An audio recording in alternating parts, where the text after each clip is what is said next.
work for the achievement of the way forward. Whatever happens, I have even chosen war as the means of achieving peace in the Democratic Party. I don't know what has come over me, but it looks like the spirit of 21 is now operating over my own head. And I have nothing but to control what it is espoused as the future of the Democratic Party. DP, incidentally, is a very old political party. Most of the young people, I think it was formed before even my parents recognized that they would take a similar route that eventually culminated in giving birth to my own self. So it is older than all of us that are leading it.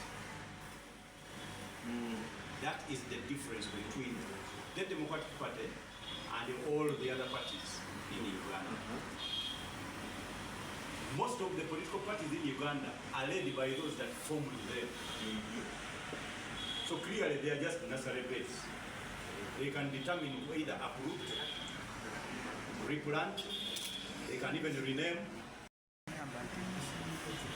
The objective reasons that made it a logical necessity for this political party to be formed. So clearly, we are servants of this party. We cannot drag this political party along with our own aspirations. We can only listen to its historical views and chart the best way forward. Some of you do not even know my own trajectory and pedigree as a politician. Yesterday I was reminded when we were attending one of the, it was a Dua celebration at NBS. I was shocked when they were showering praises towards me. You know, some of these things you need to be reminded. When Chairman Kinikalisa was talking about our time in Makerere, he was the Minister for Academic Affairs. I was the Vice President of Makerere University, the Guild President of Makerere University. We have had a record of service. The Democratic Party is the only party I have belonged to.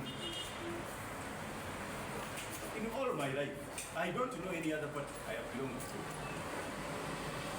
But DP, so I know it properly.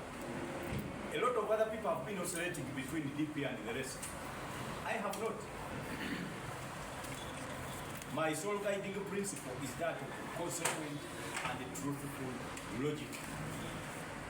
I don't waver. The problem is that truth is not partisan. That is the major problem. And because truth is not partisan, it is not restricted to one side of the coin. Sometimes truth is located in NRM. Sometimes truth is located on the opposition. So when you choose to speak the truth, you are bound to be misunderstood. Because it is not partisan.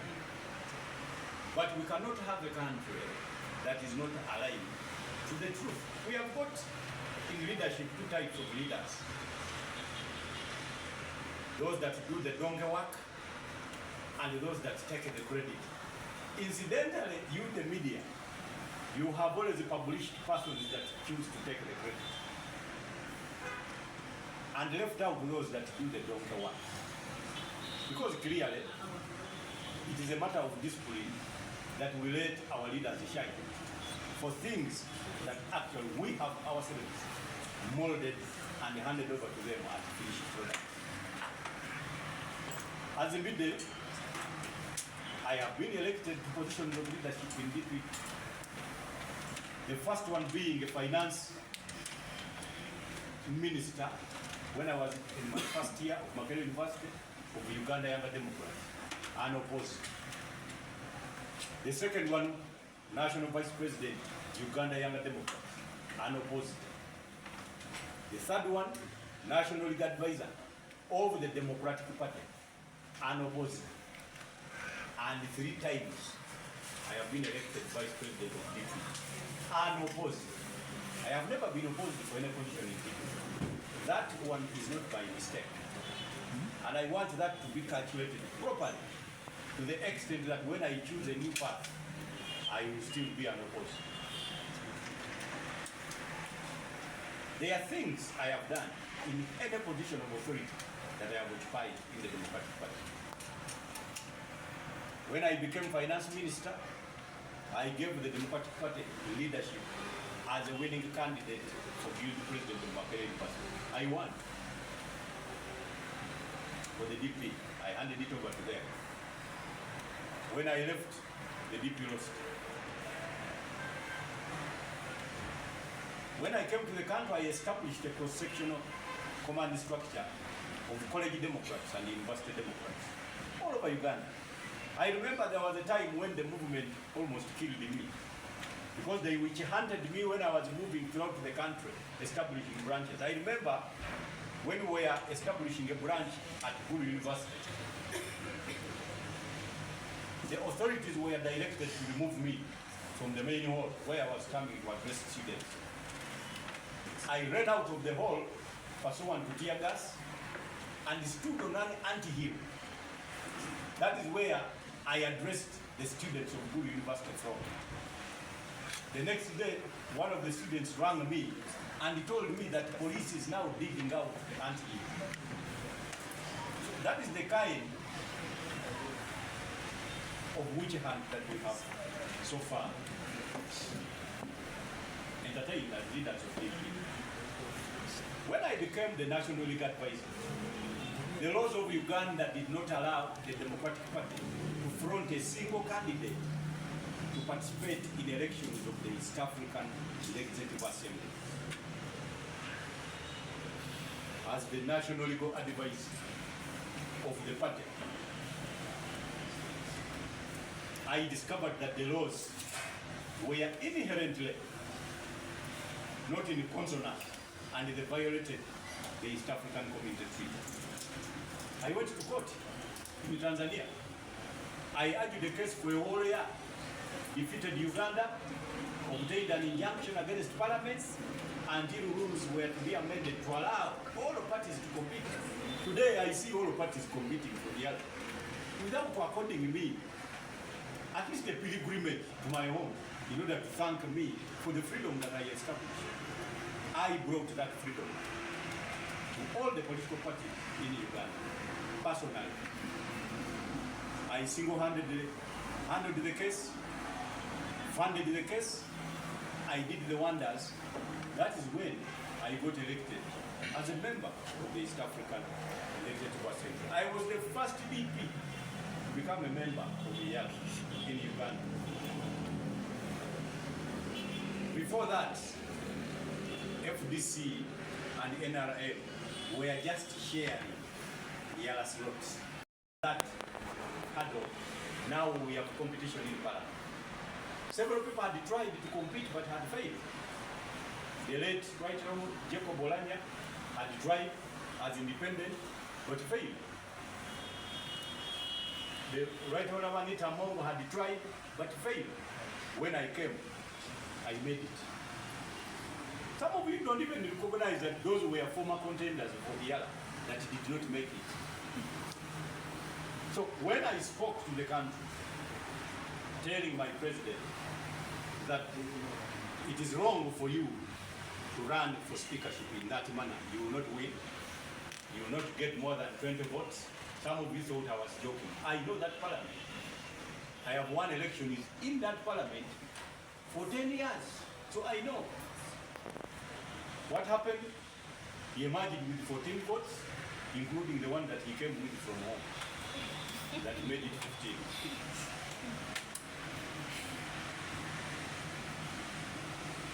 Now, there must be a different way and the manner in which we should handle our issues. I am not here to spill the beans. No, that is not me. But I'm here to guide the country. Some people were telling me, why are you going to talk and address the media? This should be in-house matter. No, politics is a public affair. Which house? You do not conscript the Democratic Party against its own membership. let us build the consultative frameworks that will ultimately now make sure those that will sit in the house have got opinions reflecting the ground. The people's level to govern themselves democratically is proportionate to the degree of their understanding of the structure and the functioning of the whole social body. They must be informed. We are going to make sure we do as wide consultations as possible throughout the country. I have stepped forward to give that leadership, to consult. We have a party president that is serving a last term.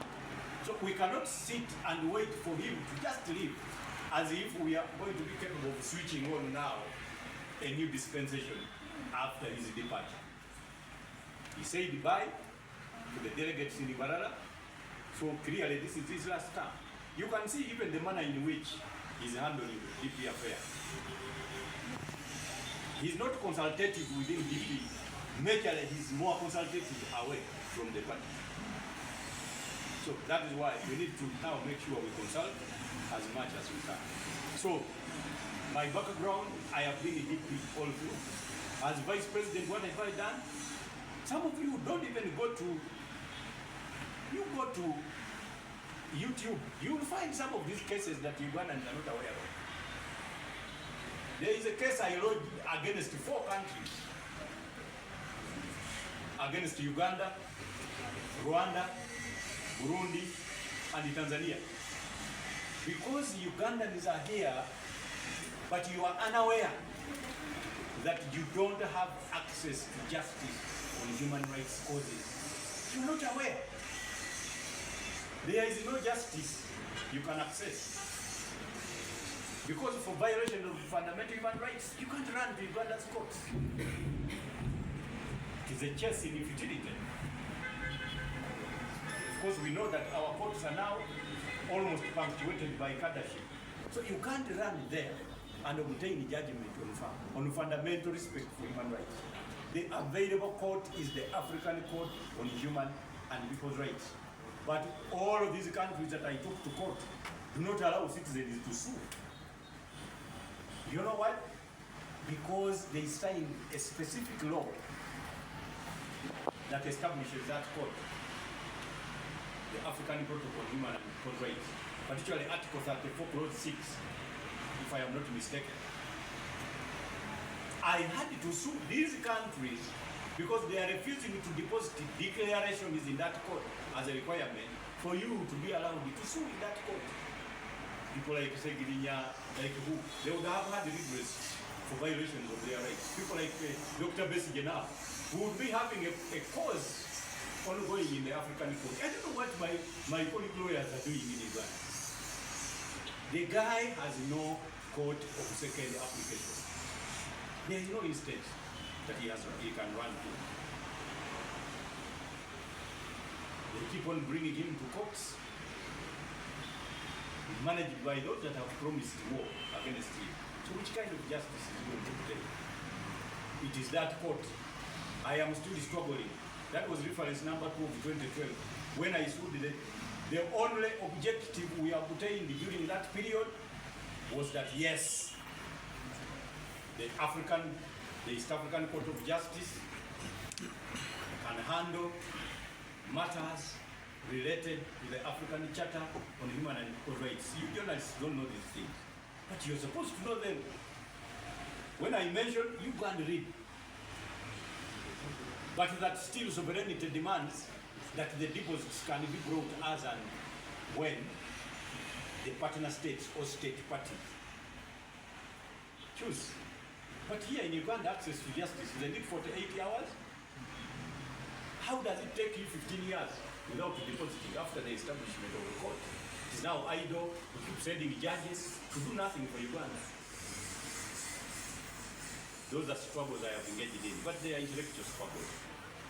And I know that the majority of the politicians is now in Uganda. I am not in a hurry to call them intellectual. When you now look at what is happening in Parliament, all voters have shown up, they are the ones in Parliament. Most MPs never won. So we are going to be dealing with the body politic in Uganda that requires a complete overhaul. We don't have representatives. So the political parties that should otherwise run the oversight docket as much as practical are also choosing to be either silent or siding with the government without proper arrangements. So we are becoming a mongrel. You know, a mongrel, it can be a type of a dog, but which has been crossbred so much to the extent that nobody knows even what it is. Looks like a dog, it looks like a goat, anything can happen. So the Democratic Party has been turned into a mongrel. And that is why we don't win an election when we stand, because we have no message. The opposition believes we are part of the government. Government believes we are part of the opposition. They front candidates against us, they torture us, the public is torturing us. Then we have a party president who now takes pride in winning one single parliamentary election and calling all the others veranda politicians. What is wrong with him?